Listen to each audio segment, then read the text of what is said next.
Same place, same bat channel. Good evening, guys. This night's ride will instead be on a R1. Just thought I'd try something a bit different tonight.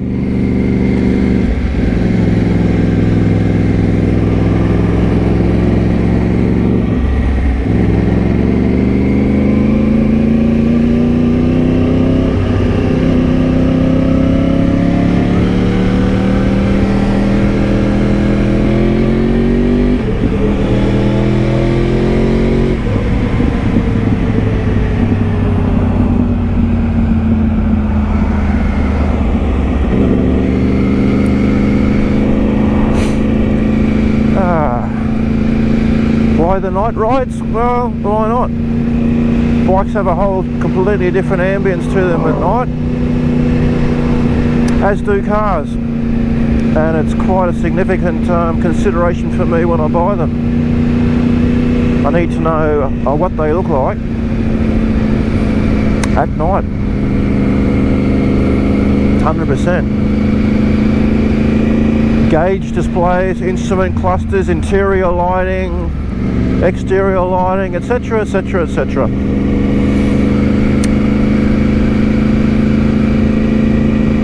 It's a big thing for me. One of the cars that I owned, in fact, was an Audi A8, and it was very heavily influenced by its appearance inside at night. Absolutely loved it.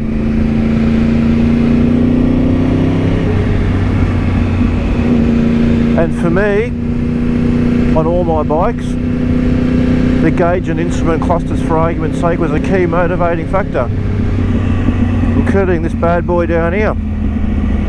I love it. It's simplistic, yet it's timeless.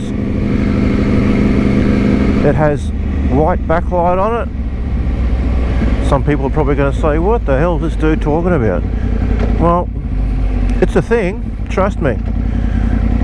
I know one of the things that turned me off the GSXR, just for argument's sake, well, at least the model that I was looking at buying, was that it was orange backlit. That did not really appeal to me much at all. So yeah, of course, we all have a lot of key motivating factors as to why we purchased our bikes or cars or whatnot. Yamaha R1, one of the first things you're going to do before you even buy it is you're going to shout out the old she's a cross-plane, she's a cross-plane.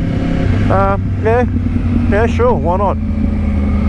It's a Panigale. Oh, she's a V-twin, V4, you know, whatever. Yeah, these are all key factors. 110% they're key factors. But a vehicle, I say vehicle, I'm not just saying, talking about bikes tonight. A vehicle is greater than the sum of its parts. That is, as much as I love the old Big Bang on this bad boy, if the visual appearance didn't appeal to me, if the feel of the bike didn't appeal to me, if certain aspects to it didn't appeal to me, no, I wouldn't buy it. Not even if it's the most logical conclusion to reach. Just say, for argument's sake, using a prime example, it's something like the S1000RR. A lot of people are not attracted to that bike whatsoever, no matter how fantastic it may be. And for me, I was certainly put off by it. I was put off by its ambidextrous. Its asymmetrical lights, at least for the early generation. The current generation, which is of course out of my budget for now, I mean, I have a number of toys. I can afford basically any bike that I want on the face of the earth. But when you have 2 cars and 3 bikes, you know, you have to spread your love across. So no, I'm not going to sell my Goldwing and my VFR and this so I can buy a S1000RR M Sport or whatever. No, it's not going to happen. But I may buy a used S1000RR at some stage in the future. Anyway, the old one, no, it didn't appeal to me. asymmetric lights. Simple as that. Bang. No, can't do it. Oh, and the gauge cluster just looked like an old 1980s Timex fucking watch or bloody Casio calculator. I mean, it was just fucking hideous. I mean, yeah, this is LCD as well, but it's just something about it that just visually appeals to me more. It's white, it's white backlit as well, which again, like I said, if it was orange or red or some other maybe stupid colour, wouldn't like it as much. So you'd be surprised what can and cannot influence a decision.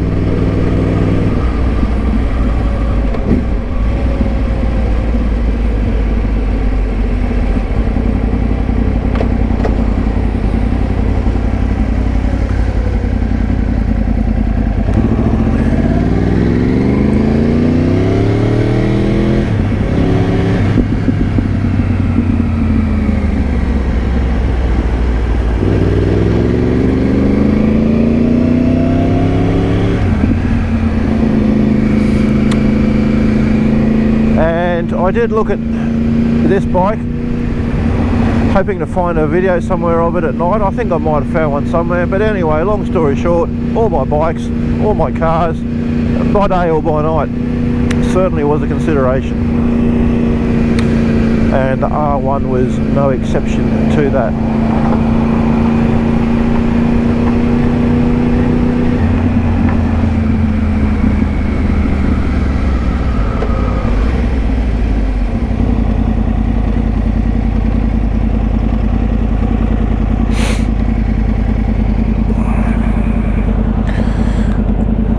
Paint, the colours, the dash, the gauge, the triple clamp, everything, the windshield, the mirrors, you name it. When I buy my stuff, I look at every little detail, and the R1 ticked many boxes. The Big Bang, that only got me through the door, or sorry, got me to the door. All the other aspects needed to get me through the door, and they did, because clearly now I own one.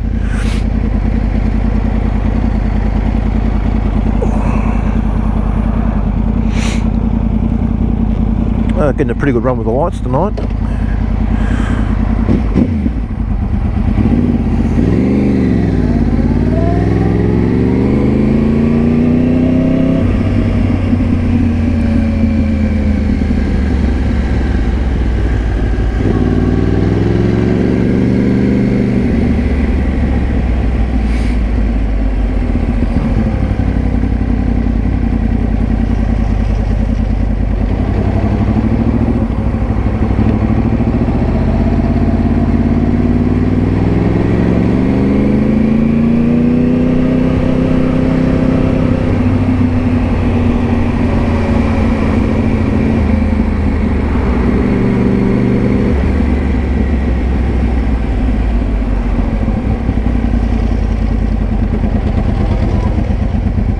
Oh geez, another one. Oh no, green. And yes, I'm holding down my clutch because I have long levers. I love my ASV levers. Well worth the money. And no, I got the long ones. I'm not a mountain bike rider. Every gram counts. What a load of rubbish that is. ASVs, baby, long levers. Otherwise I'll be sitting here at the lights, big boy strong as I am, and my hand will be cramping up because you're trying to hold a short lever. Bet you didn't think of that before, but it's a thing, trust me. Whoever put the levers on this bike before I bought it, oh, they're in the bin now. But speaking of considering factors, you may or may not notice, that's a Gita exhaust, GYTR, Gita, twin carbon slip-ons, under seat. That made the decision to buy this much easier.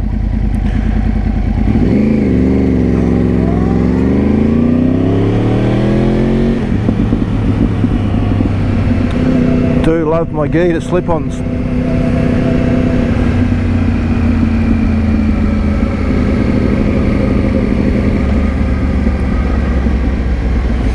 There's pretty much only 3 exhausts I would have bought on this bike, and that would have been, come on, where's neutral? There's only 3 exhausts I would have bought on this bike. Priority from top. Gita, Graves, unlikely to be found at all, or Two Brothers. And yes, obviously, twin undertail carbons. So none of that toast rubbish, and no stupid little bloody shorty dump pipes. Absolutely love the twin undertail exhaust look. It's fantastic, and it sounds pretty bloody good too. Anyway, I'm pretty much done.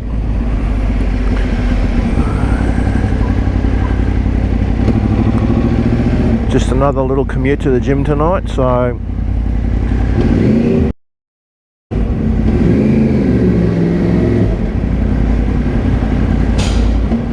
hope you've got a bit of an indication as to what this bike's like by night.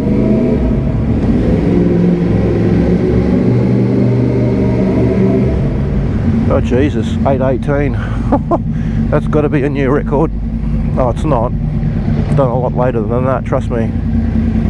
But recently, that's definitely a lot later than I need to be. Anyway, R1 by night, 2013 model.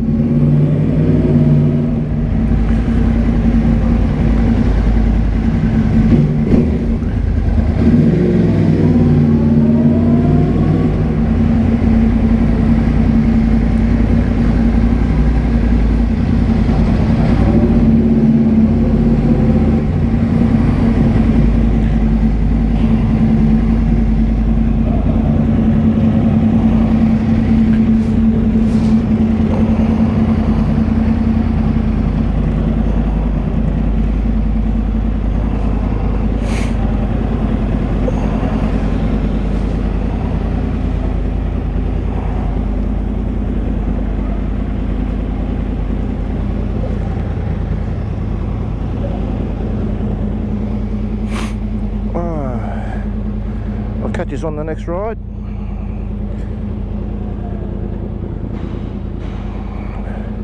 There you go. There's the old Gitas. How good are they? Oh, I love this bike. I don't think I'm ever going to be getting rid of it, ever. Alright. See you at another time. Zig.